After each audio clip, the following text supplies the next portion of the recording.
Okay, I'm going to show you how to enter an event into Google Calendar. So you can see in the email here we have a customer request form filled out, Charles Clark.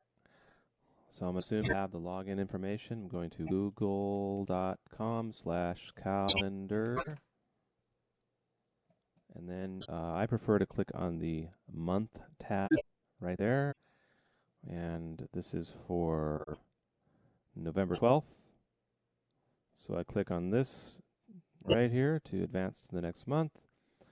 And when I find the 12th, I click right in the middle of the day. That opens up this little deal.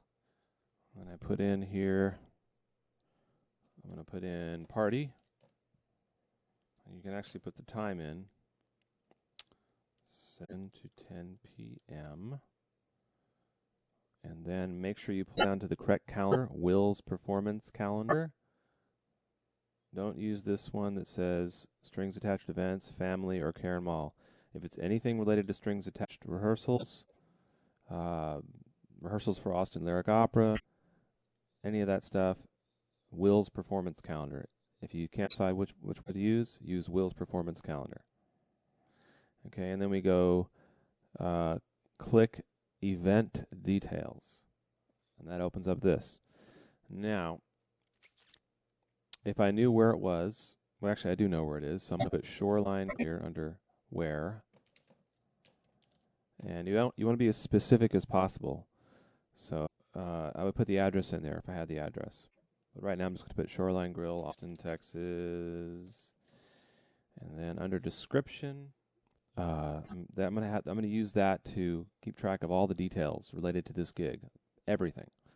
Okay, except for the amount of money that I'm receiving from the client. That's private information. So in description, I'm going to put down waiting for client to confirm details. Okay, but I do know that it is 7 to 10 p.m. You see that up here where it says when, 7 to 10 is already in there. And I do know the basic players that I want for this. So I'm going to put in Brian, Austin, Steve, circle. Okay, I'm going to try the pause button on this and see if it works. Okay, I've put the players in, and now I'm going to, I also made sure up here where it says what, that I put tentative. So that's going to stay tentative so the players see that this is a tentative gig.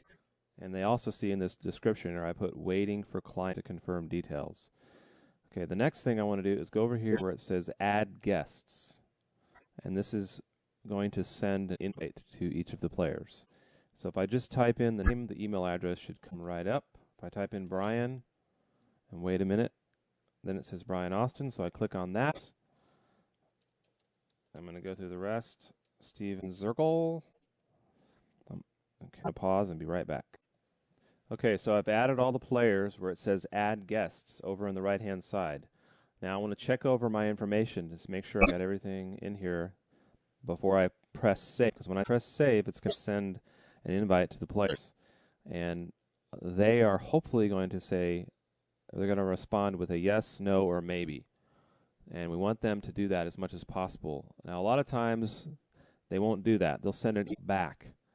And so what I do is I go in here in the description area, and if one of them sends an email back, I respond by saying, thanks for letting me know, but please, if you can in the future, click on the yes, no, or maybe in the invite, just to remind them.